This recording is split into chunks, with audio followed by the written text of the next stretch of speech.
Good evening, good afternoon, good day to you. Welcome to Bayou Sports Talk here down in the Bayou of Louisiana, baby. Let's holler at our panel. I'm Kay, your moderator. Holler at him, Ray. How y'all doing? Glad y'all able to join us, for today's show. The Christmas edition, LOL. The youngest of the bunch here to give my intake and my opinions and, my little insight on the subjects and stuff that we're going to discuss today. All right, holler at him, coach. It's me. It's me, Coach 67 Sports TV. Shout out to the awesome, phenomenal, and amazing LDBC, Lions Den Boston community. Shout out to the greatest university in the world, the Southern University, home of the mighty Jaguars. Hopefully, everyone is having a blessed and prosperous holiday season. Shout out to everybody that's been rocking with us since day one. Special shout out to my brother Jada Loving Green, who already in the chat. Salute to you, bro. Y'all sit back, relax, and enjoy this fantastic voyage on this pre-Christmas edition of Bayou Sports Talk. All right, and also we're going to introduce Rue. He's not here yet, but hopefully we'll see him very soon. So, guys, let's go ahead and start our topics. The day of reckoning with boxing. Coach, start us off. Talk about Wilder and Joshua. What are your thoughts? Well, right now is a mega card that's going on. We tried to arrange today's show around that, but the card has been going on since like 11 o'clock this morning. They had a lot of good fights, but the two fights we looking forward to is Anthony Joshua versus Otto Wallin, the bronze bomber Deontay Wilder against Joseph Parker. More than likely, that's going to be the next fight. And the way they got the card set up, Anthony Joshua and Otto Wallin going to be the main event. Dimitri Bivol, he just won. He's looking for a big undisputed fight with Artur Beterbiev. In addition to that, Daniel Dubois, he beat Terrell Big Baby Miller. It's just been a stacked card. It's probably from top to bottom, like one of the biggest like cards I've seen. Frank Sanchez, he beat Junior Fa, knocked him out. Uh, Herkovich, he got a big knockout. So it's been a stacked card. Um, but more than anything, we're looking forward to the setup for Wilder Joshua.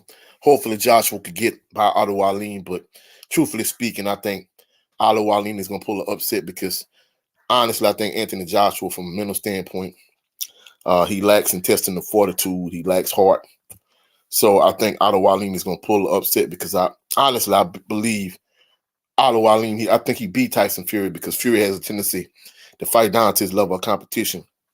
And in addition to that, the co-main event, I think Deontay Wilder soon and very soon, he's going to savagely and viciously knock out Joseph Parker. So that's the two main events. Like I said, Bivol already won. Daniel Dubois, he knocked out Terrell Miller. He stopped him, TKO'd him. So it's been a stacked card. And, hopefully this could lead to the mega showdown in March between Wilder and Joshua. Okay, Ray, what are your thoughts? My thoughts on the fight card today. Mainly just looking for the co-main and the main event, which hasn't happened already. I got it playing on my other screen. But of course, my thoughts on that, of course, I'm expecting AJ Anthony Joshua to get the victory. I'm expecting Deontay Wilder to get a victory in his, I'm gonna say, in his normal fashion of a knockout.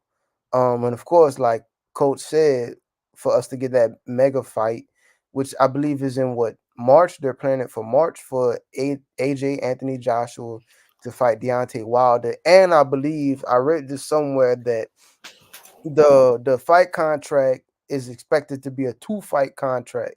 So that means it's gonna have a guaranteed rematch. So Well, all right, that sounds like something to keep people watching. So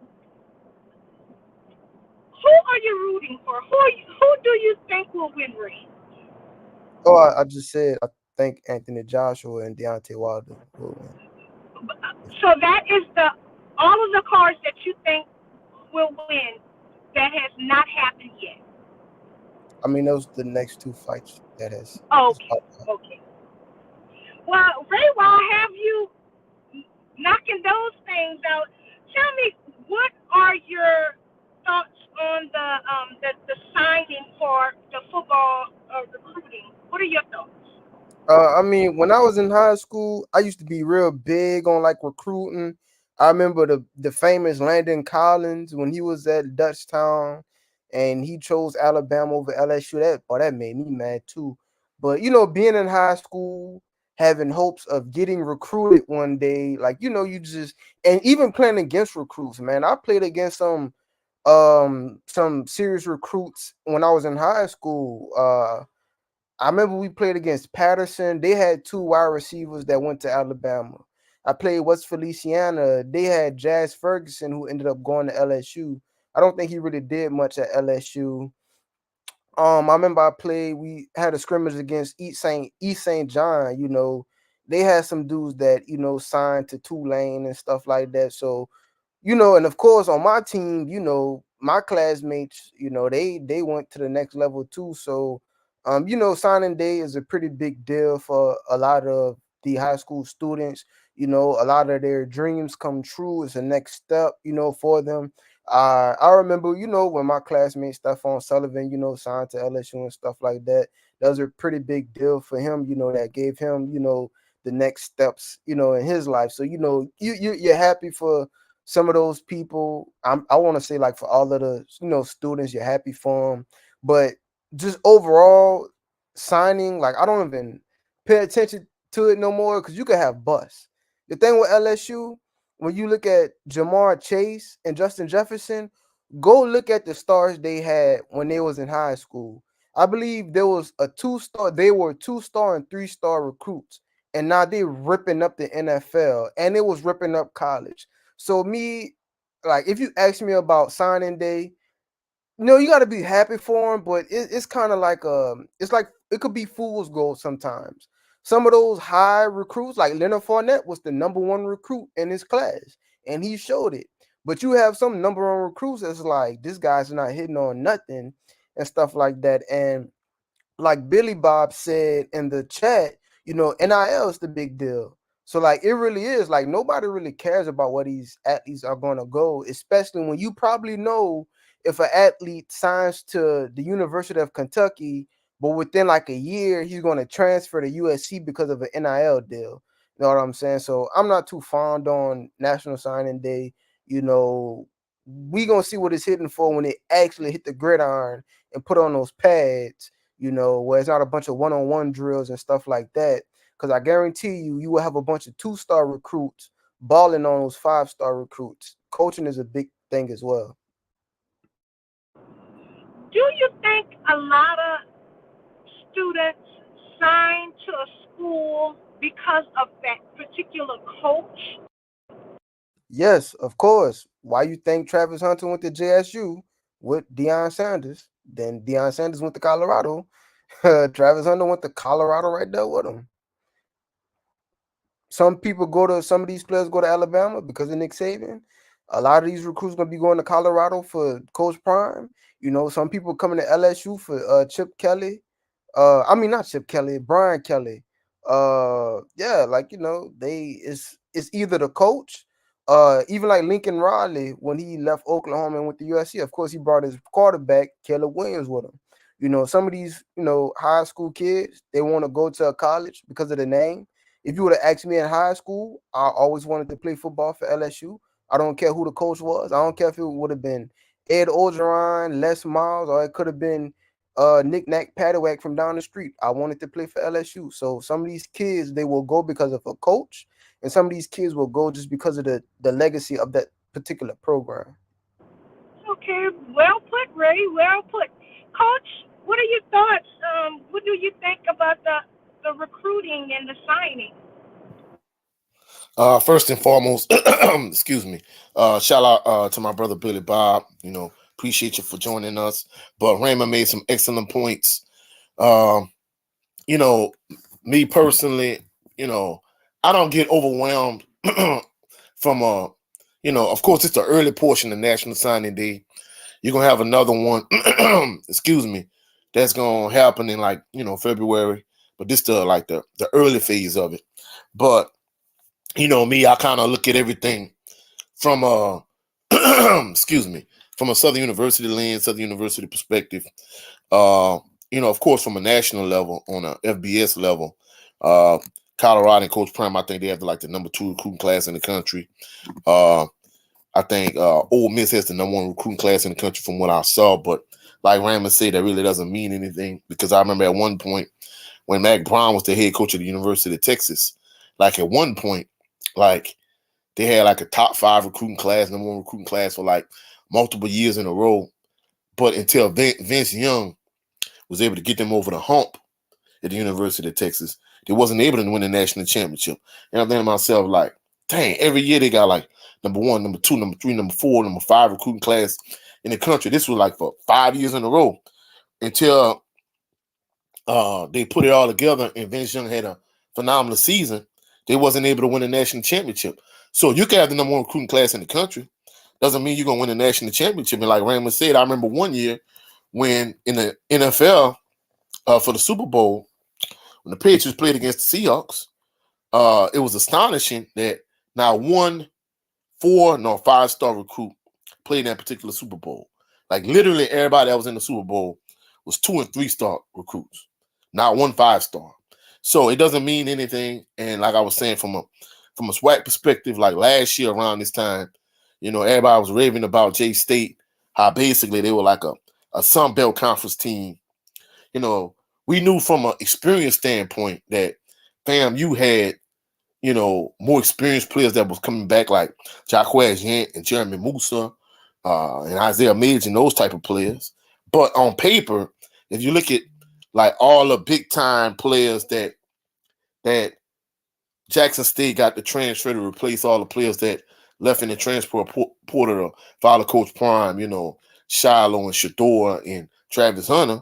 It seems as if for every player that Jackson State lost, they replaced it with a player that was, of equal caliber. However, that was on paper, but when it came down to the actual season, like, Jackson State was nowhere near as good as FAMU, and FAMU, they thoroughly beat them on the field. So Raymond brings up a valid point, but from a Southern University perspective, the thing I like, the thing that, made me happy as a Southern University fan is Kelby Givens. He entered the transfer portal the same way Jordan Lewis did when he was the number 1, sacker in FCS and really in all of college football, really. He really didn't get any looks, and he ended up coming back to play for Coach Dooley when Coach Dooley left Prairie View and came to Southern, and the same thing happened with Kelby Givens. He drew some attention from UTSA and from multiple other schools. However, he ended up coming back to Southern, so I'm happy about that. However, Southern did lose their best cornerback. Let me rephrase that. Their best returning cornerback, Christian Davis. He left and he went to the University of Houston. So from a Southern University perspective, everything pretty much was quiet, but the fact that they got Kelby Givens back, that was a real big deal. And in addition to that, they was able to get a John Curtis running back by the name of Jason Gabriel Jr.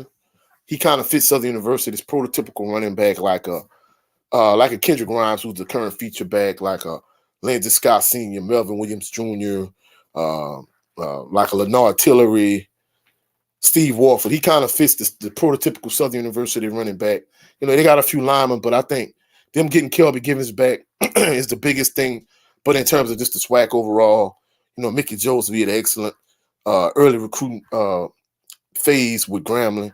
He's a new Grambling University head coach.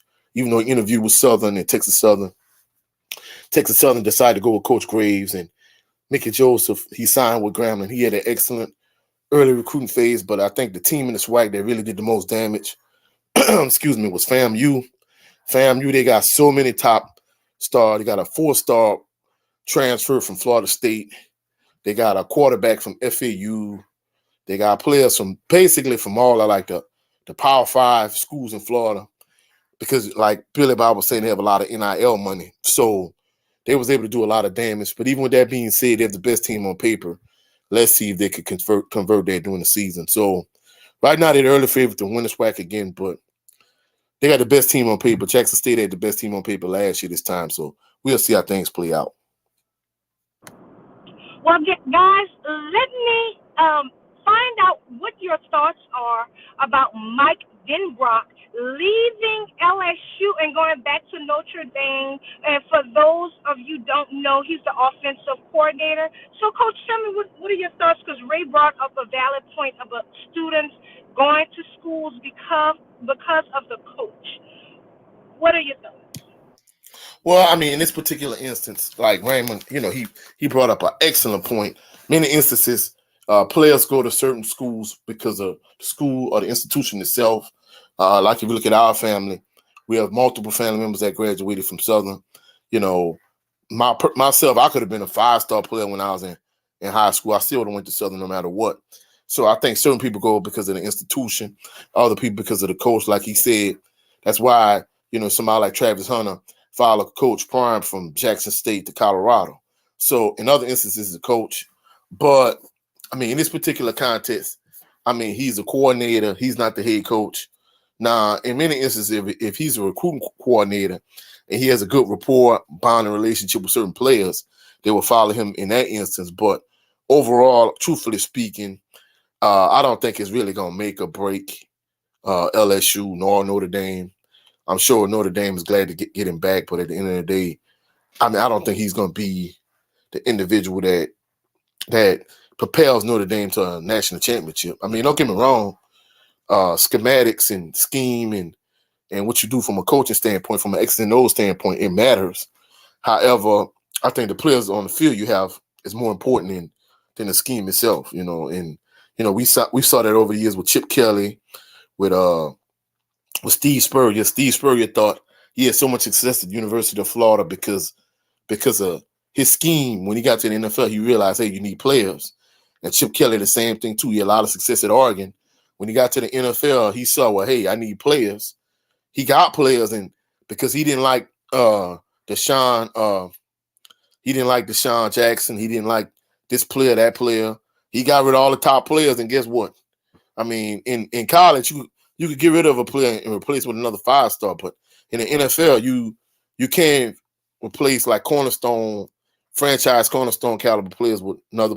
As Saints fans, we could see that with Drew Brees and Derek Carr. I mean, it's been hard to replace Drew Brees. So at the end of the day, coaches matter, but more than anything, when you got like a coordinator like that, I don't think that's going to really be a drawing card for a lot of players. Ray, what are your thoughts? Do you agree? And what are your thoughts about him leaving? I mean, when I seen it, I really didn't care. It's not like what's his name? The year LSU won the national championship, Joe Brady, because I think he's the offensive coordinator for the Bills. He coaches for the Bills. But I know when Joe Brady left LSU, that offense wasn't gonna be, the same. But I don't feel like that with this coach. And the recruiting coordinator is Frank Wilson for LSU. So I remember he left LSU at one point, but he came back. But yeah, the coach that left LSU, I don't think he's not trying to say he's a bad coach or speak down on him or anything, but I don't think he's a coach of any substance in that manner to where we should be like, oh my gosh, this guy left us, so we're in a bind. He's not that type of a coach. Okay, okay. So while we're on LSU, let me ask you, Ray, what are your thoughts about with Angel Reese and Caitlin Clark? They're sharing the female sporting the athlete of the year title. What are your thoughts? I mean, I've seen that on social media. Uh,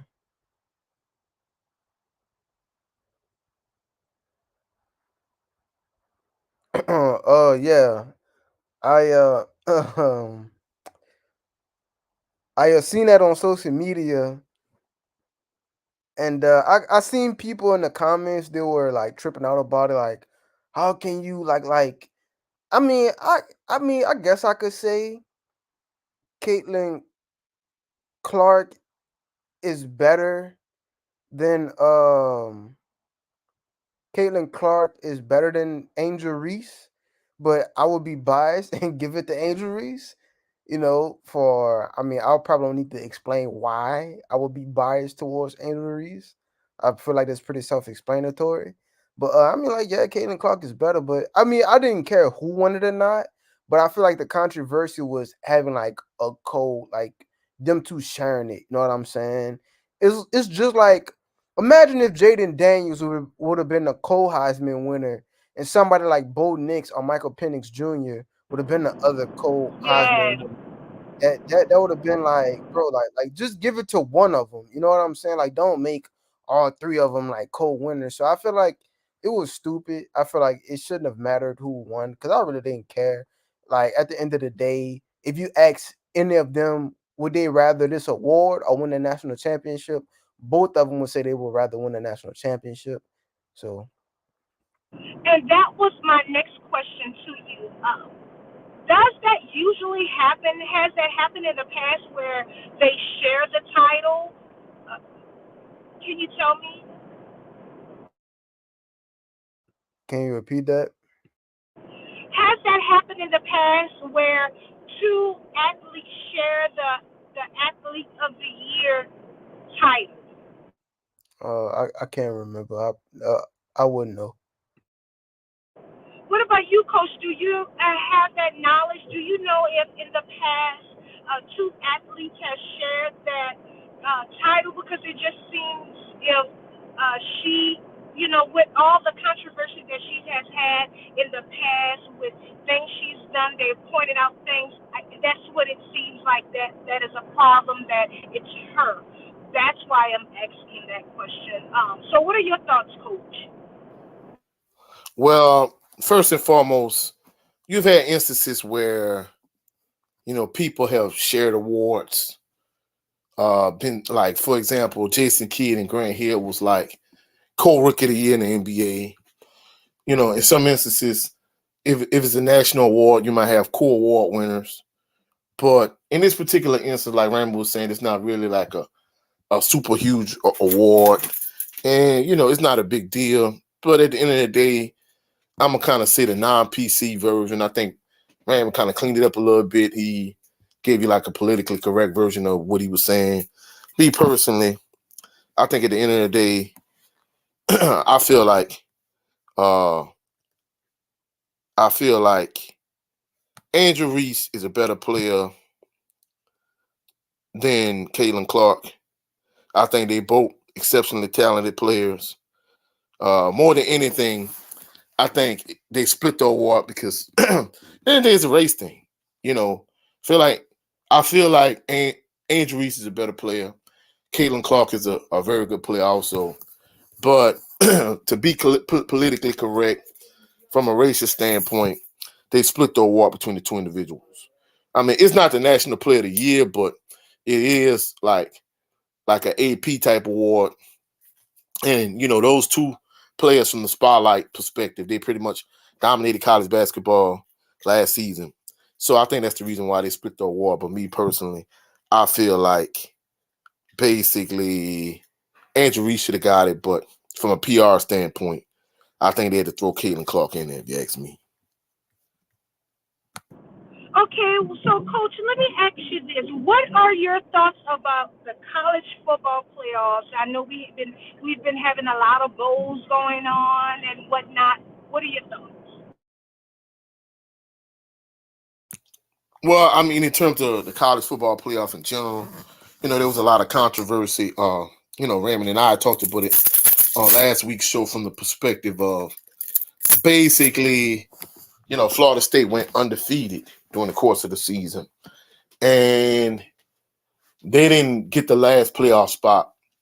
Basically, the last two spots went to the University of Texas and Alabama. Uh, and we thought that was a travesty of justice from the standpoint of During the course of the regular season, Florida State went in undefeated. They won a conference championship in the ACC. But the fact that they starting quarterback Jordan Travis got hurt, they were penalized for that. And from a political standpoint, from a monetary standpoint, there was no way that the committee was going to not have Alabama and Georgia in. They're the two powerhouses in the SEC right now. One of them was going to get in. And, University of Texas, they are like a powerhouse team too, from a political standpoint, from a monetary standpoint. And that's really what it matters at the end of the day. So, me personally, I felt like it was a travesty of justice. It's kind of like in the NFL, if the Saints made the playoffs, but because Derek Carr is such a trash quarterback, we're not going to put the Saints in the playoffs. Instead, we're going to put another team that has a better quarterback. I don't know, like maybe if you feel like the Cowboys, we're going to put them in because they got Dak Prescott instead of having Derek Carr. Essentially, that would be the equivalent to that. And my brother Billy Bob brought up a point.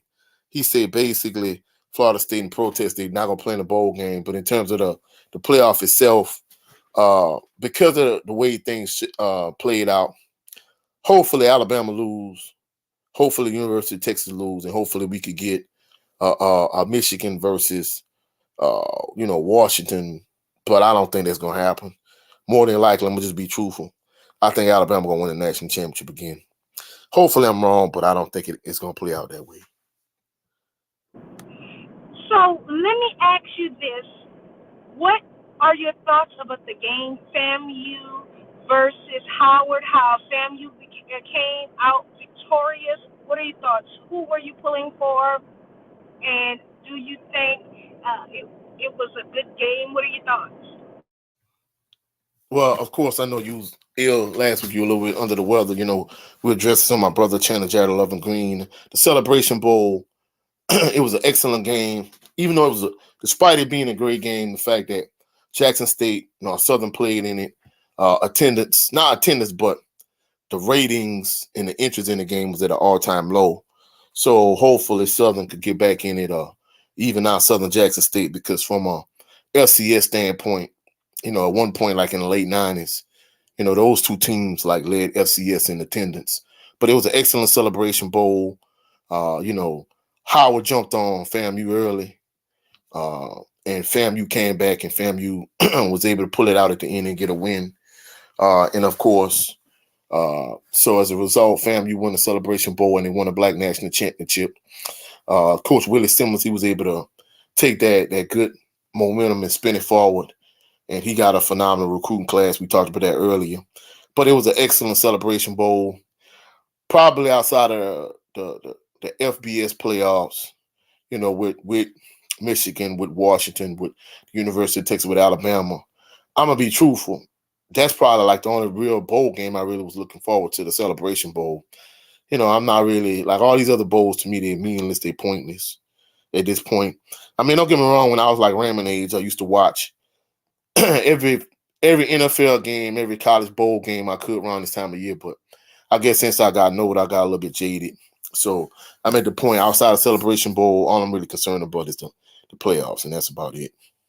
Okay, Ray, what are your thoughts? Did you watch the game? Did you think that Howard was going to lose and you was going to come out victorious? What are your thoughts? And what are your thoughts overall, college football and the playoffs? So to speak on the college football playoffs first, um, that's my prediction, and that's what I want. I want Washington to take it all.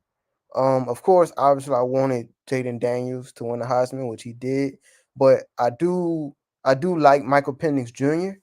And so, if Jaden Daniels didn't win it, that's who I would have actually liked to win the Heisman, which he was second in voting. But I really want to see him win a national championship. And I think he can. For some reason, I feel like he has that dog leadership mentality. I feel like he could lead his team. Um, and yeah, Florida State got snubbed. I mean, I know we talked about this, but what else you want them to do? they were in playoff contentions. They won, and it's like, how you just gonna take them out? But yeah, that's my prediction for Washington to win, and probably play. They won't play Michigan. I'm pretty sure they'll play somebody other than Michigan in the national championship. But yeah, I want Washington to win the national championship and Michael Penix Jr. to be victorious in the end. I did watch the FAMU. I did watch the Celebration Bowl with Howard and FAMU. I was more familiar with watching FAMU, who had the better record. I wasn't too high on Howard because I mean I never knew Howard was decent in football. I mean they had like a 6-6 record or something like that. So it doesn't. It's not like there was Six like and five. 6-5 record. I mean they 6-6 now, right? Yeah, Because yeah, yeah. They lost the Celebration Bowl. Yeah, they're 6-6 now. right. But it's like I definitely understand why the viewings probably was low. I don't think the viewings was low because of FAMU, because I feel like FAMU has a pretty great following as well. But like Howard, like that's the thing. When you hear about Howard, they're mainly known for like their educational side of of their university compared to like sports and stuff like that. No, I wish it would have been like NCAT or like NC State or something like that. But yeah, definitely Southern JSU should start. I mean, it's not like I mean if they could, they would, but they didn't. But if Southern or JSU was in the Celebration Bowl, I I can guarantee you that the ratings and the views would have been higher because Yeah, much higher because they drawn a lot of attention. right, they do. And it's like, we just have that legacy as well. I feel like FAMU has that kind of a legacy because, like Chad Ochocinco kind of brags about them a little bit. Chad Ochocinco reps FAMU a lot, but man, I just feel like, JSU with the little bit of the Deion Sanders effect that they have left, I feel like, and I just almost know that that's gonna run out. That they're gonna forget about JSU since Dion left, but they still got that little bit of that Dion effect. So if JSU would have made it, I felt like it would have got more national spotlight attention. Well, let me kind of before you jump in, Kay. Let me kind of piggyback off of what Raymond was saying.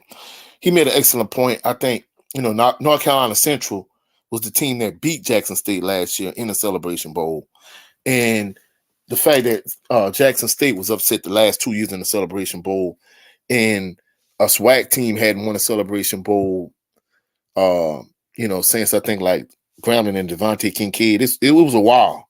I think maybe the MEAC had won like the last 5 Celebration Bowls, if I'm not mistaken. So there was this narrative that the MEAC is better than the SWAC, which is not the case because people don't realize FAMU is originally a MEAC school. FAMU came from the MEAC, so you know. But the fact that North Carolina Central was upset by Howard, and Howard beat them 52-20, and even though I think that was the reason why from a MEAC side of things there wasn't as much attention without it being North Carolina Central. I think had North Carolina Central made it, I think it would have garnered more attention because the two teams would have been more evenly matched. But aside from that, you know, I think Raymond kind of sleeping on Howard. Howard has had some good teams over the years. In fact, I remember one year, well, it wasn't a Celebration Bowl then; it was the Heritage Bowl. That's when it in its original inception, when it really started to lose interest, was the fact that because Southern and Grambling play in the Bayou Classic. The Bayou Classic is the same weekend that the 1AA playoff starts. And basically Southern was going to the Heritage Bowl constantly.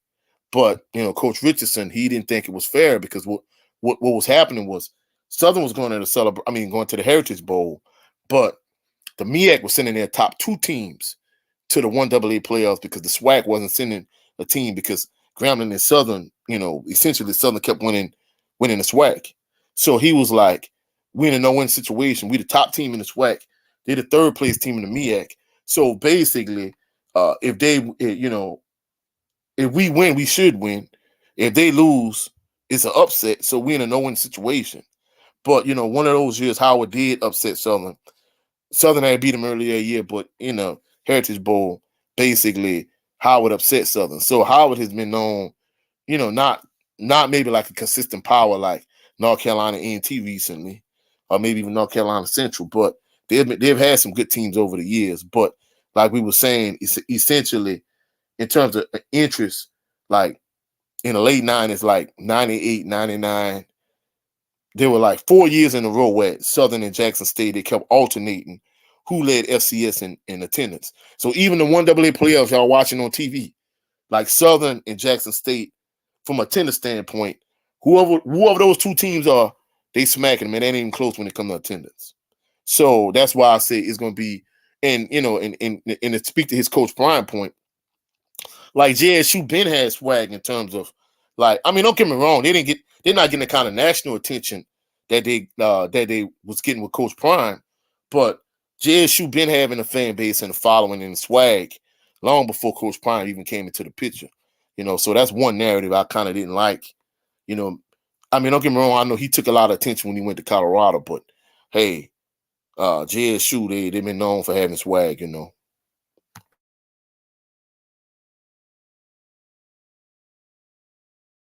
Okay, so guys, let me ask you this while y'all are uh, speaking on that uh, with Coach Prime. Uh, and these are just my thoughts, and I want to hear what you think.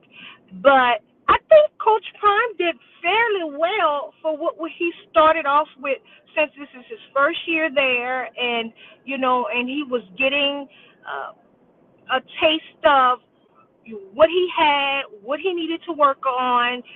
Overall, I think that was fairly well compared to the prior years what that school did. What are your thoughts, Coach? All right.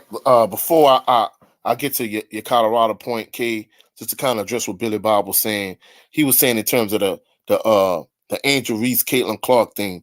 Basically, they want somebody white to be front and center, so that's why they kind of made her a co-player of the year with Angel Reese. I agree with him on that point.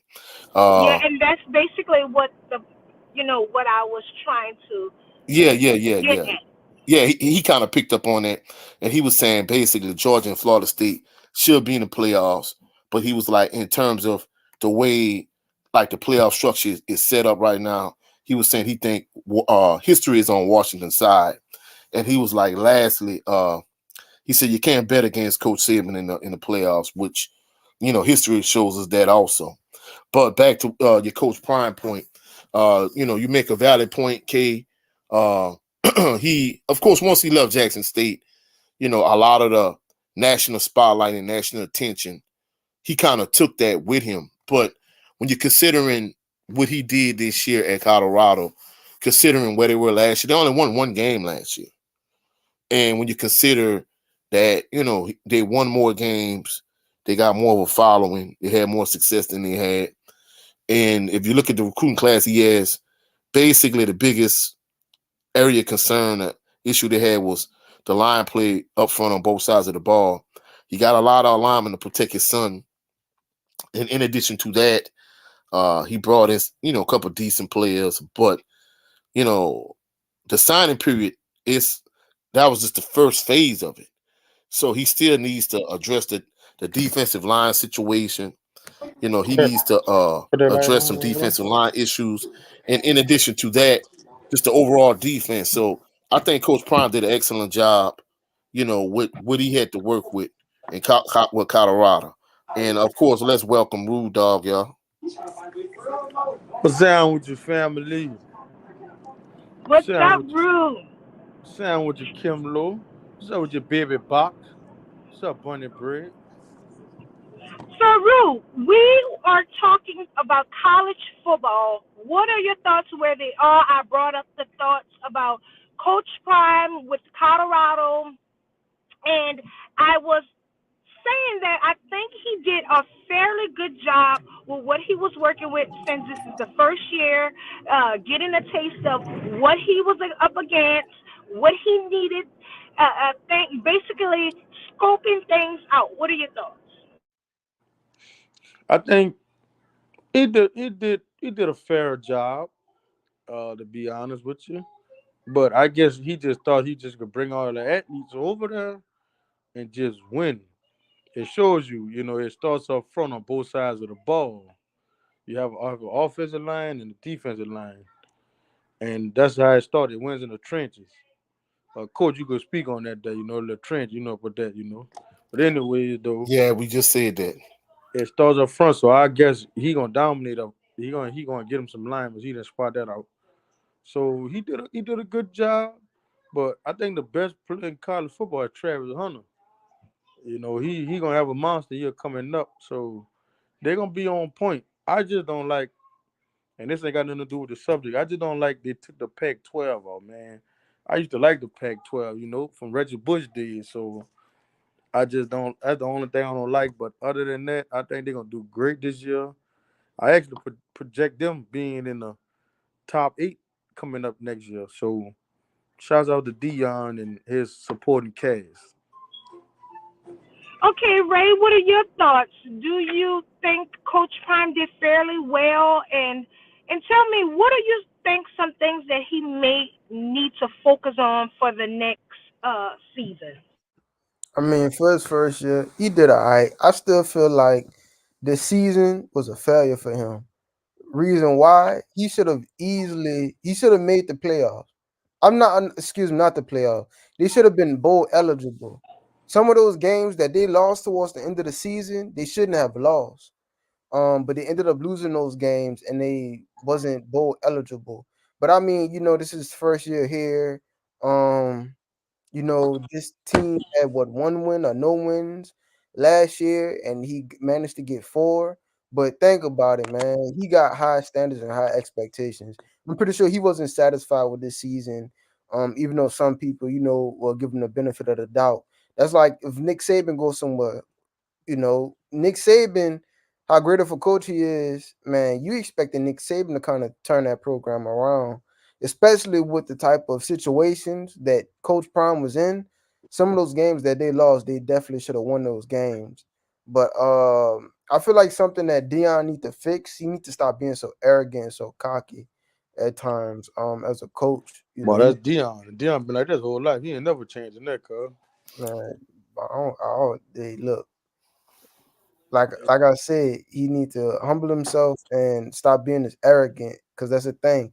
See, like at the beginning of the season and how they was winning, and he was so arrogant and so prideful. Life has a funny way of reversing the script. So that's why I'm saying that, bro. Like he could get everything that he need. He getting his linemen. He got transfers coming to him. He got recruits coming to him. But that don't mean you just gonna ball out and you just gonna win just like that. So I feel like that's one of the main things he need to fix. He getting his linemen, but I feel like he need to be more arrogant. He don't need to be as arrogant. But like Rude Dog was saying, man, I know uh, that's him. I already know that that's what yeah, that I I'm mean that's his saying. personality. That's just kind of who he is. No, no, I'm not talking about Dion with the glasses, his swagger. No, that's Dion. But it's like, remember after that first game, he was like, "Do y'all believe? Do y'all believe?" Almost throwing it in their faces. It's like, bro, you got to be mature at a certain point. That's pretty much their whole job. Like, even I know this got nothing to do with college football, but even the same thing with Zion Williamson, like how everybody's critiquing him. That's their job. They're supposed to write articles about you. Like, you know what I'm saying? I know wording can be like messed up sometimes, but it's like you can't get mad at a critic for being a critic. You can't be mad at a critic for criticizing you. You can't be mad at those people for doing that. It's like nobody's not just going to automatically be like, oh, Dion's going to win everything. Because if you go back to those same articles and sports analysts who quote unquote didn't believe in Dion, they was right. Because guess what? Dion still somewhat had a disappointing season. Even though they did manage to win games, the reason I view this season as a failure for Dion, because if you go look at that schedule and look at the games that they played in, some of those games they should have won and been bowl eligible. But guess what? They're not bowl eligible. They're sitting at home. Oh man, back to what you were saying, Raymond. You correct on some of your things, but it just like you going up, you getting in fights. You know what I'm saying? You winning, you winning, you winning, till you finally meet your match. now in your head you second guess, can I still fight again? You know what I'm saying? So now you taking L's to people that you think you know could beat, and you can't. You know what I'm saying? So that kind of go with it, like you saying Zion boxing, everything. You know, they took that whooping from Oregon and USC back to back. They had them guessing like, then Travis Hunter was out. They never got back on schedule to playing the ball that they was when they first come out the first game against TCU, and like they never got back to that schedule, and I guess they probably lost confidence down the road somewhere. You know, you play football at DHS. You know how easy it was to lose confidence at DHS. You might beat a big team, but you lose 2, 3 games back to back. You got team players. Oh man, we can't beat them. We can't beat them. So that kind of what I think went along in their locker room, and I think in the off season he's going to fix that. And come week one, I think he's gonna have all that fixed. And the tickets gonna be high as I don't know what to go sit in the nosebleed out there. So I mean, That he Yeah, got a lot of Dion fans. that's true. And I want to pull up one more thing too that just came to my mind. Even like the if y'all notice the celebrities, remember when they was winning, they had all kind of celebrities on their sideline. But the moment they started losing, none of them celebrities was coming to the game. And that's just like you a dude from the neighborhood. You ain't come. bandwagon jumping. That's all that is. Thank you, coach. That's like a dude. You ain't got a brand new car, anything, $1 million cat. You know, everybody on your job. Soon as you go broke, nobody don't want to talk to you. Yeah, You know what but I'm but back, saying? but back to what Randall was saying earlier. Even the things you pointed out, I think that's part of his persona and his personality. Billy Bob pointed out in the chat. Well, first of all, he said, was good with Rude Dog. He was saying that you was correct because he Sound saw Billy. he saw video history of Dion when he played baseball and football, and basically he was saying he made millions uh, in terms of his off of his persona and his personality, and I think that's part of who he is in terms of see you just looking at it from a swagger and sunglasses, but I'm talking about even from a coaching perspective. Even when he was at Jackson State, I remember the first time they played against Southern. I'm like, dude, it's like the first, second drive of the season. I mean, first, second drive of the game. You're on the minus side of the field. You gonna go for it? Like the minus 25. So I'm like, come on, bro. Like your defense good, but come on, bro. You can't put your defense in those type of vulnerable situations. So I think from a post game perspective, from an in game perspective, his personality kind of bleeds over into everything he does as a person. But what you were saying, coach, man, I'm gonna tell you something. Every coach now in the league, they don't care. It could be on a 10-yard line or the opposite side. Coaches is taking chances now. Everybody want to look good. Everybody want to look good. Nobody really playing the game like it's supposed to be played. All right, then. 4th and 1, we're gonna punt it right here, come back and play good defense. Put them in the spot where our defense can make a play. People are going for it. Everybody's going for it. 4th and 1, 4th and 3. Man, I see so many teams going for it now, from the NFL to college, everything. So Lane Kiffin is a perfect example. He could be 4th and 3rd and 9. He going for it. You know what I'm saying? So yeah, I mean that's just part of the game, though. Y'all looking at it as him being cocky, but that's just him being in his own way. Like he won't be that coach to say, "Man, I did this, I did that." You know what I'm saying? Every coach or every player want to have that chip on his shoulder, like, "Man, we did this, we did that." I guess that's what people become leader and champions at. Like, I was the man that went for it, and even like Sean Payton, this is a perfect example. Super When he Bowl. kicked the kick outside kick, man, you still hear? I don't heard that at the game. What last week Sunday they played? They were talking about that with John DeVilma. So everybody want to have that part where they say, "Man, we did this, we went on that, took a chance and did that and won a game." I mean, I understand what you're saying, Rue, but you got to pick your spots. I mean, even as a coach, that people was like, man, coach, you go for it too much on 4th down. I mean, even in some of the situation he was in, like it's like 4th and 5, you on the minus 20, the minus 15, minus 25. Hey, come on, bro. Like you putting your defense in a vulnerable spot.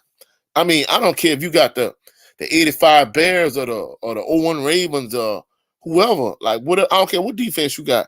You can't keep constantly putting them in compromising situations.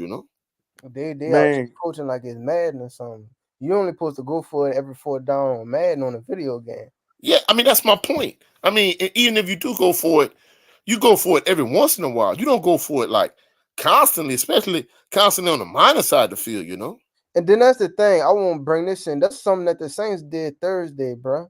Them dudes like they unusually went for it on fourth down several times, which bit them in the Man, butt. But I guess that's another discussion for Yeah, another we day. Kid gonna bring that up a little bit later in the show. man, You know.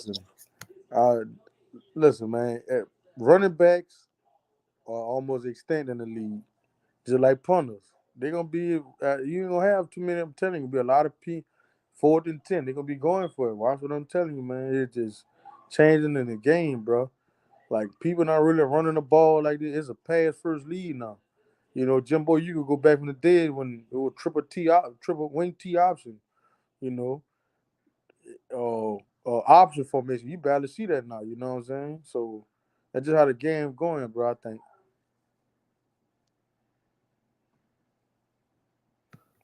On UK.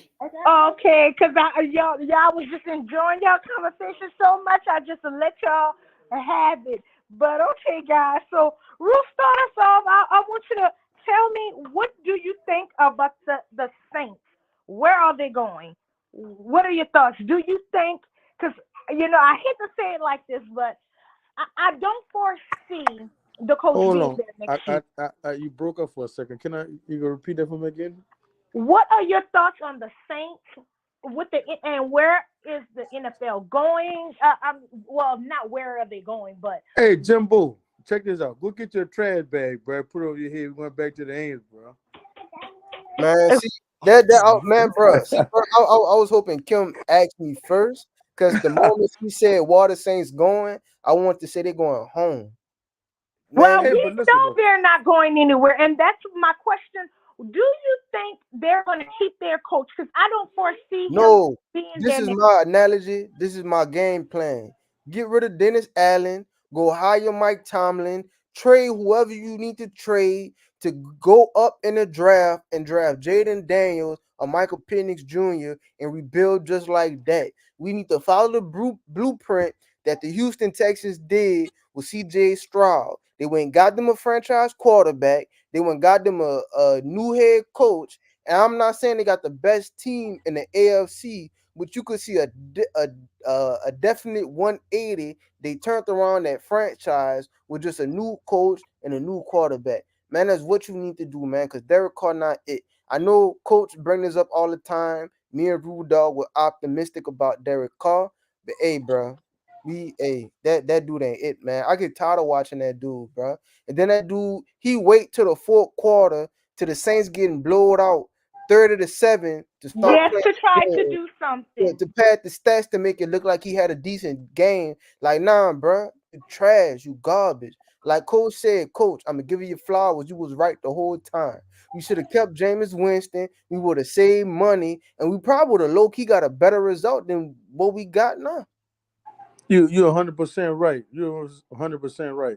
I ain't gonna get Coach Flowers. I'm gonna give him some Gatorade. He love it Gatorade. So hey man, look, you were right, bro. I give you that. I just thought that's all we were missing, and I thought he was gonna be that passer. But me, I'm at the point now. I'm ready to blow everything up. Like man, like Raymond said, you right, cuz. And I'm high on Jalen Daniel for some reason. I'm so high on the guy. You know, if you could keep Kamara and him in the backfield, man, that'd be something nice. You know, Micah T, that's my dog. But like it's time to came now. It's time for him to just move on. Mr. You know Glad. what I'm saying? Because AT is something nice too, man. So instead of spending this money on these guys, man, that's a lot of money you could save. And it's time to restructure a lot of these contracts, like Ramcheck contract need to be restructured again. Maybe even Cam, Davis. A lot of these do got a lot of thread on their ties, like they getting older. 100 bad, he'll be gone. He'll be back in New Orleans, Night Wall, wherever he's from. You know what I'm saying? So, man, a lot of these people you got to get rid of. You got to kind of blow the team up. And me and Jim talk about this. When the draft night hit, I said, man, I love what Houston did. They went and got the offensive core. I mean, they went and got the future in the quarterback and their future on defense and with Will Anderson.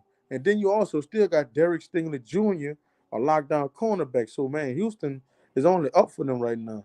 So I think we kind of need to kind of go in that direction. And I think we need to go get a nice coach. Like maybe I wouldn't say defensive minded, me like offensive minded coach. You know what I'm saying? Like, like Eric Bieniemy. yeah, somebody like that. You need a good offensive mind coach, bro, because everything for the Saints is right there, man. Like it's right there, and I feel like Rick, bro. Man, it gets so disgusting watching the boys. Like, boy, you be on. If I wouldn't spend so much on the TV, I'd throw something at it, bro. Cause it kind of it's frustrating by just watching the dude just make bad plays, and then he look at everybody else like they're the fault. I couldn't be on it. I'm just honest. He just and then if look, you a coach, you a coach, bro. If this guy not working and you see that's the problem, man, won't you switch it up? Give somebody else an opportunity, give somebody else a chance. Like, man, try Winston. If Winston don't get it done, man, get a rookie a shot. Get somebody a shot. Get Taysom Hill a shot. Matter of fact, get somebody a shot. Get anybody a shot that could really help these guys out, man. Because this dude is not the answer. Like, he's throwing picks and you can't even complete a third down. You get way downfield just to kick a field goal. Like, some kind of way, and it get frustrated to you as a player, coach. So something need to be done. And I guarantee you, Gail Benson gonna get them all from out there. Because people, your fan base is not what it was. Like your Saints gear and everything, all that, all the numbers dropping on everything. So you got to kind of change it up, man. And I ain't gonna lie. One last thing I want to say: for as long as I've been alive, I've never heard the Saints get booed before. I've never heard us boo anybody before. Well, yeah, because Jimmy Jr. know when he do wear the brown bags on their head. Yeah, that the Ant days, and Oh, and I'm in agreement with y'all. I think first and foremost, I said it off the flap. I felt like I think if you drafting a guy, you don't know what he's gonna be in the league. But if he's been in the league X amount of years, and he was to me, they keep talking about how good a quarterback he is, or he a B. I wouldn't even say he a B. I think he more like a D if you ask me. I think an F if you ask me. Yeah, I'm well. You didn't let me finish my point. I was going to say he a D at best. So I think you're right. I think he an F caliber quarterback. I don't know why they thought a change of scenery would fix him. To me, he just not that guy. He he struggles to read coverage. He struggles going through his progression. He holds the ball entirely too long. Way too long. Yeah, so those are his issues. I'm in agreement with both of y'all. Me personally, I think they should just blow everything up from the top down. I'll give it to Mickey Loomis. I'll give it to Jeff Ireland. I'll give it to Dennis Allen. You stuck with Derek Carr for another year. Give it to him. Give it to Foster Moreau. Draft Jaden Daniels. Uh, Cam Jordan only has 1 year left on his contract. See what you get for Demario Davis. I'll let the Honey Badger walk. Uh, like I said, Marcus wait. Lee. Slow your roll, coach. You're going too far now. Yeah, No, yeah, no, no, no, yeah. no, no, no. I No, know you're not no, talking he about right. Cam He right. Jordan. I know you're not talking about Demario. Hold up, you're going too far, I'm, coach. I'm, You're just Hold doing on, too Jimbo, much. hold on, Jimbo, man. back me up. I'm with you. Yeah, I'm with yeah, you. I'm hey, with coach, you. nah, coach, you right, cause I mean, it was that one game. Honey Badger got them 2 picks, but other than that, if you watch the Honey Badger dog, he played like an old man, dog. he is in NFL years. He is an old man. I know, but it's like he act like he don't like to go for tackles. He runs so slow. He be tiptoeing to the ball. Like, you know what I'm saying? Like, yeah, a lot of those players need to go. I feel like you could try and keep Demario Davis at a lower Man, price, cause he the yeah. only person on that defense that bring the energy. You can't lie about that. He bring the energy. Man, look, I let all them. Like I said, they restructured Cam deal. He got what one. They gave him a 1 year extension. He got what 1 year left. Is guaranteed. Whatever. After that, I let him walk. I try to, like I said, I try to move Demario Davis. Like Rudolph was saying, I see if you could get Patrick Queen in there. And you got Bring Devin up. White too. So you're a Tampa Bay bench Devin White, so I don't know what's going on with that either. Hey, I try to get Hey, yeah, dog. Yeah, bro. Bro, I'm telling you, man. Hey, try to get I'll be C.J. on Gardner that. Like, Johnson back. Oh no, I ain't gonna lie, you who? tripping with that one. Oh That dude no, is C.J. cancer. Gardner Johnson. He a cancer. Man, you tripping. Boy, Lord, That Ram. boy's Hey, a cancer. Ram, you tripping on that one, Ram. Ram. Funny, you must be CJ in Gardner Johnson my is a mentor up cancer. here, funny. Let me ask you a question. Why this dude not on the Eagles no more? man, look. I Cause don't they give a couldn't fuck pay what he him. do in the locker They room. couldn't pay If him. he keep playing the way Are he was you playing on the serious? field, Are I you take it. serious? Are you I'm big time serious? serious. Dog, you cannot be serious. You telling me you care about you don't care about what they do in the locker room, but you only care about what they do on the field. I mean, in fact, you see the product the Saints got on the field right now? Come Man, on. no, we're not talking about that. We talking about a person that's toxic.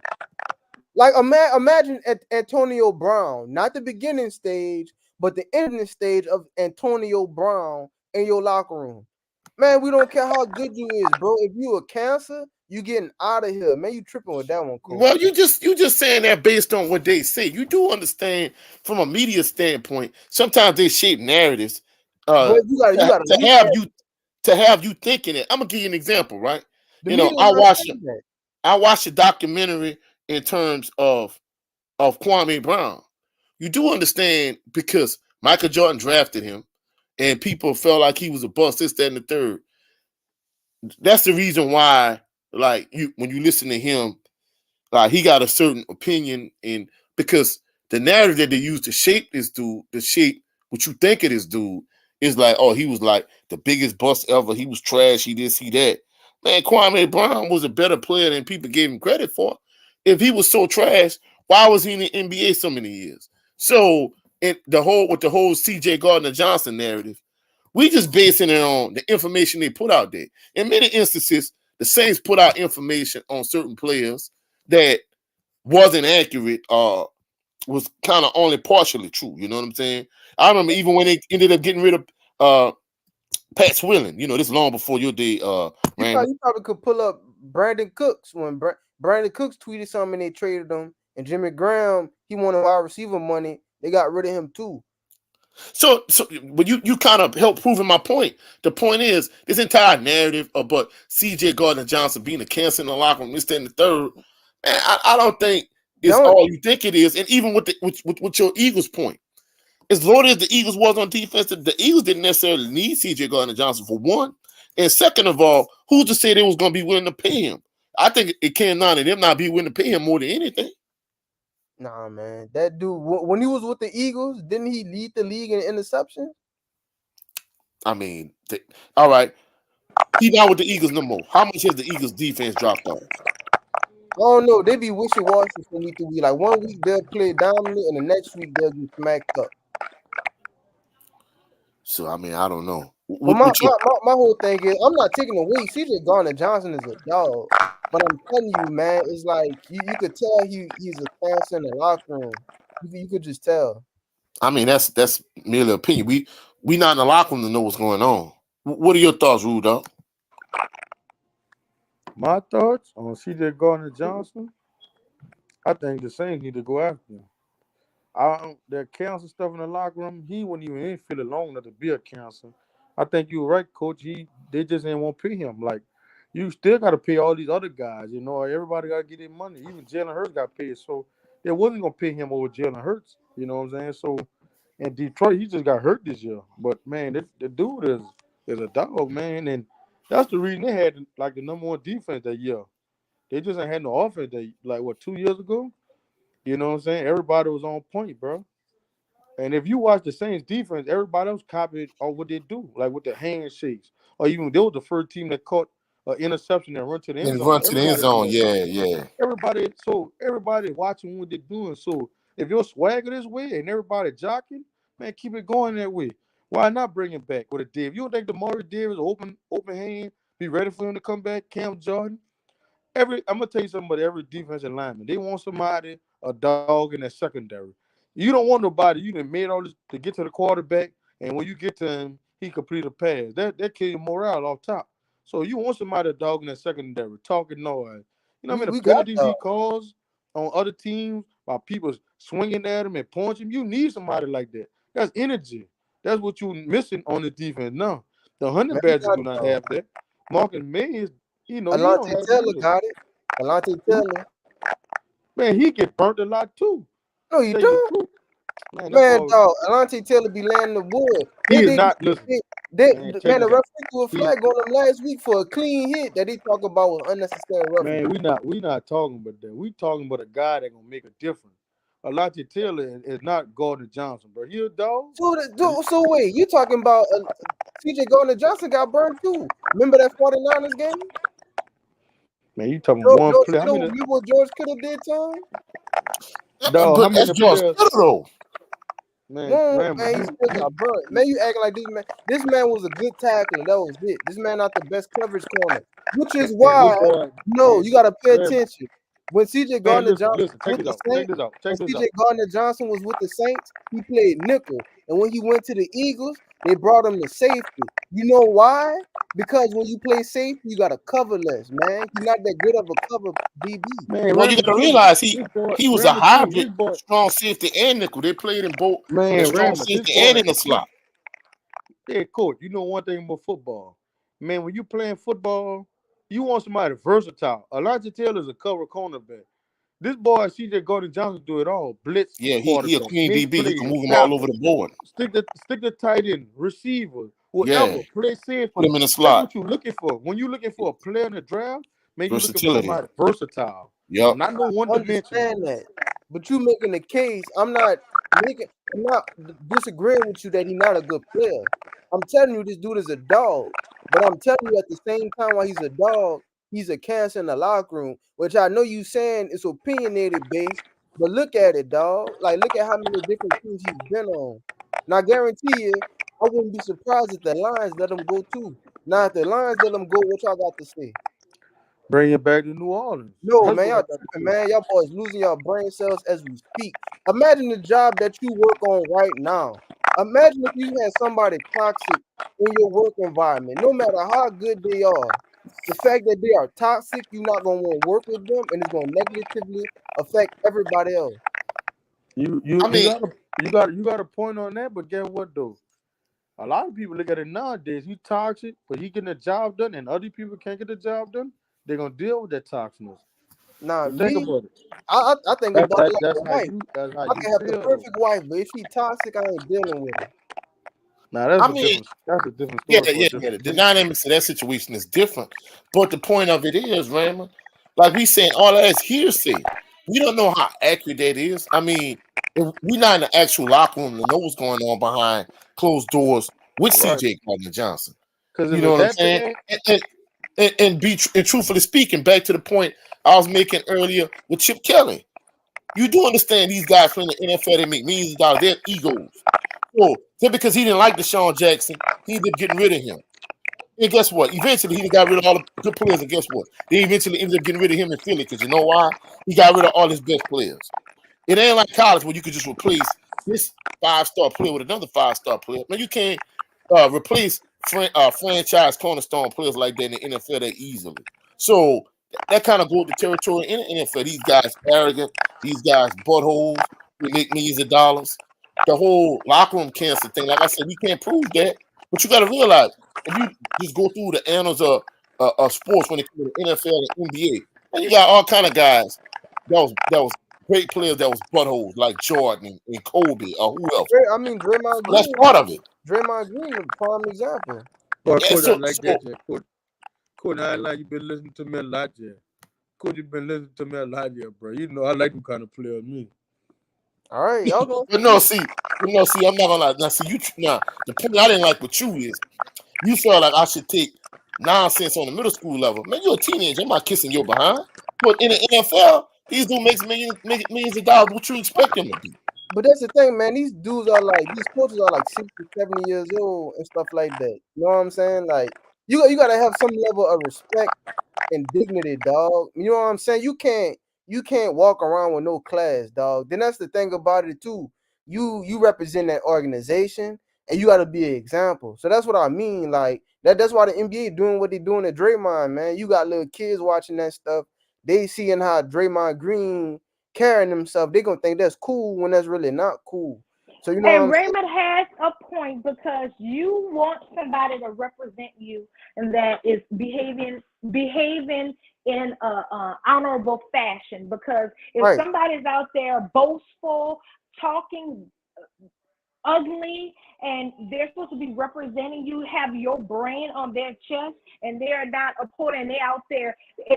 Like example, if a guy go and rape a woman, they're representing you. So that's why they let guys go so quickly. So I understand on and off the field, you're supposed to be representing that organization. I understand that very well.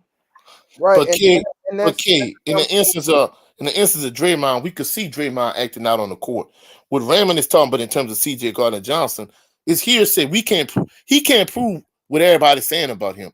He's just looking at circumstantial evidence. I mean, we don't know what the situation is. Like I Correct, said, and you do like I have a point. We don't know, but guess what? If if for them, they know what the details are. But right, for us, we're outside looking in. right, and that's what I'm saying. You gotta look at the evidence, and like when you think about court, nothing, most stuff in court is not 100% proven. You gotta look at the evidence, dog, and that's what Circumstantial, Raymond. Circumstantial. but you got to look at it. It's like, man, look, CJ Gardner a good player, and if he was that player, a necessity like that, the Saints would have kept him. But he not there, and that's why I go on to the Eagles.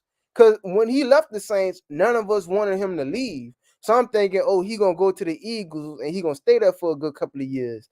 I found it super funny that the Eagles let him go within a year as well. So it's like, bro, my thing is it always starts off small, bro. Like if you have a toxic player and you let him continue to develop and his toxicness is going to get bigger and bigger, which is why I brought up Antonio Brown. Antonio Brown probably been toxic from the jump. They just never put a cap on his toxic traits. And look where it got to. Him taking off his jersey in the middle of the game, him talking about he slept with Tom Brady's wife. You got to stop that stuff in the early portions. You got to humble them in the early portions. So of course, in the early portions of it, it's gonna seem like a he say she say type of stuff that only the organization gonna know about. Man, it's the same thing with Angel Reese and LSU. We don't know what's going on in that locker room, and Kim Mulkey did the right thing in protecting them players by not saying nothing about it. But we don't know what type of toxic stuff that was going on in the locker room. Andrew Reese might have got the big head, like nobody can't tell me nothing on his team. And Kim Mulkey, had to set it on. You know what I'm saying? And just like Kateri Poole, Kim Mulkey dismissed her. So the whole thing I'm trying to say is, you right, coach. We really don't know what was going on or what is going on, but you got to look at the evidence at hand, bro. And not just that, but the organization does know how to handle the situations if it has gotten out of hand, or if they know that things are not right. So, guys, with that being said, let's move on. Let's jump into the NBA. Let's talk about the Pelicans, guys, and then the comeback loss to the Grizzlies. And look, guys, that was just so upsetting. What are your thoughts? Let's start with you, Ruth. Okay, I We see we don't have Rue. We lost Rue. So, Ray, start us off. What are your thoughts? I'm disgusted, man. I was watching the game. There was up about what, 21 points. Correct me if I'm wrong, coach. Yes, It was you up are about right. 21. Yeah, they was up like 21 at halftime. They was the most they were up was 24 in the first half. Right, I'm expecting this to be. I was expecting it to be a blowout game. The Grizzlies overall was trash without Ja Morant, and I'm like, this Ja Morant first game back. Of course, we all know that Ja Morant ain't trash, but I'm not expecting him to pick up what he left off before he got suspended. But leave it to the Pelicans to make that happen. And even down the stretch when they started to come back, when in the fourth quarter where they got it to like 6 points, 4 points. I'm like, man, John Morant tired. And even the commentators were saying that. So I thought they would try to work Draymond Green. I'm Draymond Green. I thought they would try to work John Morant more, but man, he ended up giving them the bee's knees. And I mean Herb Jones was sticking them, our best defender. But man, I feel like at that moment, CJ, he got to make those two, at least one of those last two wide open threes that he took or something. But man, ain't no way we should have lost that game. We play them again. The Pelicans played today as well. They currently six, in the West. But man, my whole thing is Zion. The way I feel like Trey Murphy the third should be starting over Zion. because Zion is just not in shape. He's not playing to the level and the magnitude that he should be playing towards. I want to blame a lot of that game on him because this was a prime time game, and a lot of people was looking for it to be Ja Morant versus Zion Williamson, the two South Carolina born and raised, players, but it ended up being Brandon Ingram versus Ja Morant. And I don't know. Sometimes I feel like Zion is just taking up space, no pun intended. So and you could talk about what the media is saying about him, but tell me, is there one lie with what the media is saying about Zion Williamson? Ray, I agree with you. I feel like towards the end of the game they started giving up. But Rule, oh, we lost Rule again. So Coach, what are your thoughts about the Pelicans that lost? What are your thoughts? It was real frustrating to watch. We were at our aunt's house, like at the end of the first half, and I'm like, all right. And then the start of the second half, we just sitting down talking, and the lead evaporated. It went from like 21. Next thing you know, they only up 11, and the lead start gradually just slipping away to the point where they were only up by one bucket. And I'm like, man, they were up by 24. Now they only up by like 3. And, of course, Raymond gave a lot of flack to Zion, which is well deserved. Brandon Ingram had an excellent game. But CJ McCollum was bad down the stretch too. He shot a bad air ball when it was only up by like 3. And then the Pelicans' last possession, when they had the ability to go up a basket when the score was tied, they doubled Bi. Bi kicked it to C.J. McCollum, and C.J. McCollum shot a shot, and he only hit backboard. He hit no rim. And I'm like, oh my goodness, bro! Like, come on, man, you're like an all-star caliber player. Like, you got to at least hit something. You just can't shoot a shot and it hit nothing but the bottom of the backboard, and it goes straight to job. So, and not only that, but Jonas, you Man, know, y'all talking, but a team was up 24 points. I just said that, bro. All right, then look, check this out. Y'all telling me the team was up 24 points. Y'all think one basket made a difference in that game? Man, you ought to blame it on the whole stretch of the third and fourth quarter. Man, You yeah. know, you can't go off one shot of an all-star CJ McCollum. We all have a bad game. We all take a bad shot. No, The see, guy Rule, that you, the, you, the you you guy that I missing my think they point. don't use enough is the guy that had 28 in Cleveland Thursday night. That guy should be finding a way to be behind the 3-pointer line to take a shot. And when you do decide to close in, that's when you pump fake them, get them in the air, and take it to the cup, draw a foul. Get it the old school way, the 3-point old hard school. So they're going to say in this, they don't know who to get a ball to when it come down the stretch. You know what I'm saying? CJ won't get his shine on, BI won't get his shine on, and Zion won't get his shine on too. So at the end of the day, you got a three-head monster. Somebody got to take this decision. Look, I'm gonna take this game over. You know what I'm saying? And then they're doing Herb Jones, they're leaving wide open. Oh, he ain't gonna make that. You know what I'm saying? So it's a give and take thing. I think they should play Jose a little bit more too. That's your energy. And Cody Zeller and all these other dudes, man, go get you a good backup, a good athletic backup center. Not no Cody Zeller or this one off the street or this one here played in Birmingham or D League show out. No, man, go get you a real backup center. I don't care if you go get that guy with the guy named in Washington right now, Gafford, the center. Yeah, the guy used to like to go get on PK all the time. Man, you can get somebody like that. Somebody can box out, catch, rebound, put putbacks up. You don't need them. Nobody do no extra. Box out, catch, rebound, put up, play defense. That's all you need. That's how you build a championship team, bro. These guys gonna eventually grow together or depart or whatever, one of the two. But I hope they get it together though. But Trey Murphy, they're gonna have to pay him eventually, or somebody gonna pay him to keep him because he does it all, bro. So you got to try to win you one now, bro. As you New Orleans, like Ramsey, you number 6. You could give any team any given night, hell, you know what I'm saying? Cause how deep you would go. So, and I blame this on not the players, but the coaches. Y'all got to know when to do in this clutch time. You seen a team that made a 10-0 run, some kind of way you got to find to get a timeout and get your guy back in the game instead of just going on run after run after run. That's how people cut into leads. And somebody like John Morant could catch fire any minute, any moment. So it's easy for him to drop 30 or 40 in the night because that's what he do. That's what he does. Then you got Bane and you got Jared Jackson Jr. You know what I'm saying? Them guys, that's what they do in Memphis, bro. And that what they were missing, the captain, I uh, agree. I John agree. Morant. I agree. That's what I was saying. Like I feel like Zion. He kind of was holding back.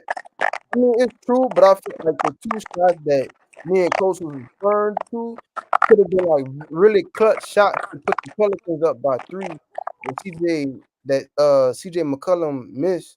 But I mean, I do agree it is a team effort and it is a coaching effort as well to let them climb all the way back. Like obviously, for you to go up by 24 points, you gotta have some hot hands on that team. So it's like you got to continue to let those hot hands go and draw up plays for those hot hands as well. But that's me personally why I was throwing some of the slack on Zion because I felt like Zion wasn't playing to his full capacity compared to somebody like Trey Murphy. I feel like Trey Murphy would have gave us a better chance in winning that game.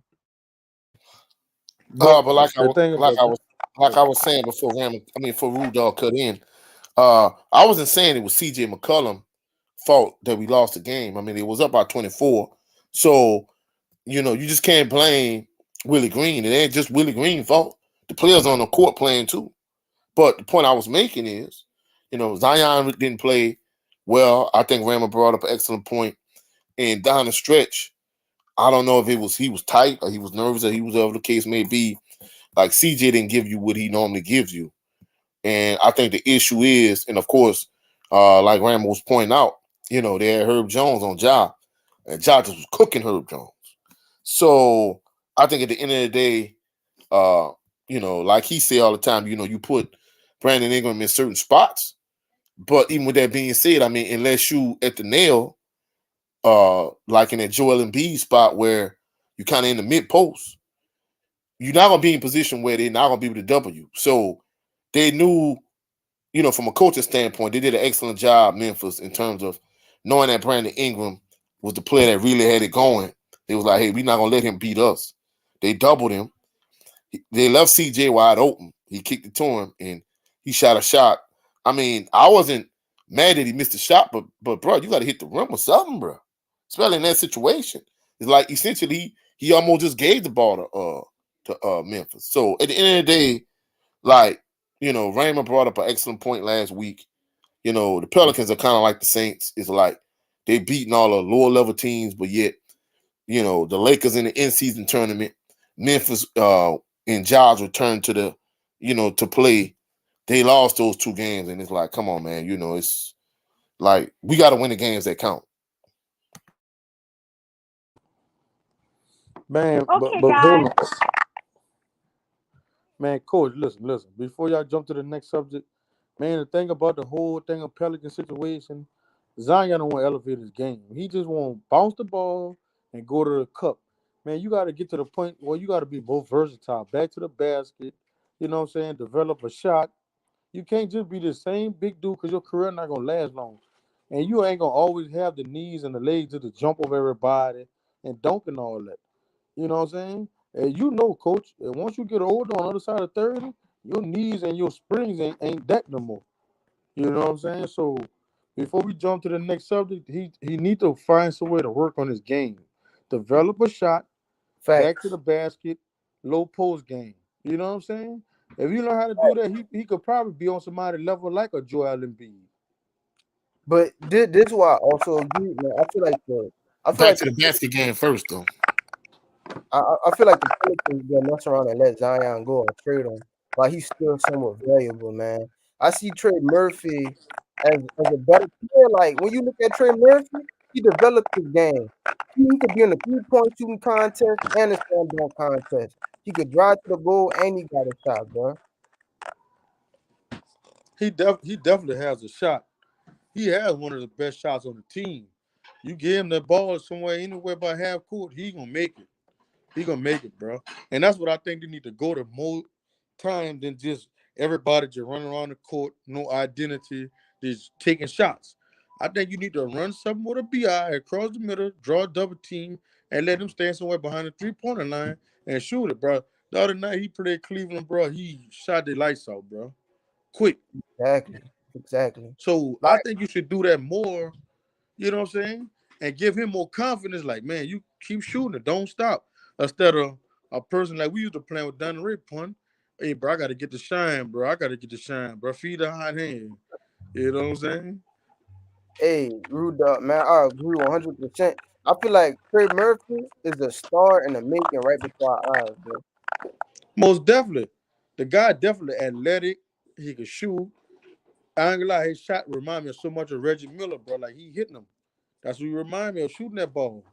And then the Rook too. I remember the Rook be cutting up Oh them man, games. that boy, hey Jimbo, I told you that boy awesome, man. I told you that boy awesome, man. They're so deep, bro. They steady Oh yeah, developing players deep, he a dog. and He a dog. you hollering about the player. Man, it's the coach. It's the coach, bro. Man, when you But coach the team, you gotta know how to put these players at, bro. I'm you telling know, you. you know what his game plan is though. His game plan is for Zion to beat Zion and draw double teams in the paint and kick it out to the perimeter for open Yeah, threes. because it's pressure. I'm gonna tell you something. Coaching somebody like Zion is so much pressure. Coaching somebody like LeBron James is so much pressure. You know what I'm saying? Because these kind of players, you know what I'm saying? What do you think this playing stuff, the playing game and all that come from Zion? Like, you know what I'm saying? So all this so much pressure coaching these guys. So if these guys not on the court, they're gonna look at you as a coach. Why is Zion not on the court? You know what I'm saying? Now in the media, people, this internet stuff nowadays scares a lot of people. Oh, we think we'll find Willie Green. That might just be a rumor. You might just be scrolling on the blogs and you see something like that. Like, damn, they won't fire me for not playing Zion. Man, Ram, you know you deal with the internet more than anybody. So you know how that go. You know, so many rumors. So that'll kind of trigger you, like I gotta play Zion because I'm gonna lose my job. Think about it. That makes sense to anybody? I mean, yeah, that makes sense to me. Well, from a Yeah, franchise it player makes sense. perspective, it makes a lot of sense. But also, if he's doing what's best for the team, then they should have no problem with that. If that it causes their team to win and they're not making irrational decisions because they're being pushed to play Zion and whatever the case may be, then they will have good backing. But unless Man, they don't cuz, have a listen, level head. Kim, I'm gonna tell you something. Dealing no homo, no racism, or none of that. Dealing with white people, I hate to say it like that. You kind of forced to do what they say it does, or they're gonna remove you. Like, bam, you don't have too many chances out here in the world as being a brother. Like, you can't go with your option. Like, man, he might want to play Trey Murphy more, but he gotta play Zion because Zion was the #1 pick. So you gotta Yes. play him. You have to play him. Just like Kyra Lewis. Everybody knew Kyra Lewis is trash. They didn't get rid of him because he was a first round pick. You know what I'm saying? And just Well, like he with he in the G League Yeah. right now. yeah, but they called him back, whatever. The boy never gonna make the team. He's trash. No, He's hey, trash. he in the G League. He in the G League cutting up right now. Yeah, but when you put him on a big stage, what are you gonna do? Nothing. But that goal, bro, Willie Greenhand is forced to play Zion instead of playing uh instead of playing Trey Murphy more. And I agree with you, Raymond, bro. I love Trey Murphy on that court, bro, because he's deadly, bro. You know, he could change the game, 2-3 shots, back to back three. That's 9 points. You know what I'm saying? That's a change of a game. So versus to somebody trying to go to goal, try to draw a foul and don't get the foul, then you want to argue with the ref, like make all these faces. That's not helping you win. Helping you win is making baskets, making buckets, playing team ball. You know, Zion got to realize you got to be back that dominant person you was a year ago before you got hurt or when you didn't want to play basketball. When you had the whole team, opposite team, watching where you go at or what you do with the ball, and you feed the person that's open or whatever. That's why I say he had to develop his game more to be a more dominant, to be a top 10 great player of all time. As of now, he's not going in that direction. And I'm a big Zion Williamson fan. So as me, as the all season or whatever, like somebody need to talk to him who could talk to him and put him in a room like, man, you have to listen. You have to develop your game instead of just trying to go to the room and lay the ball up.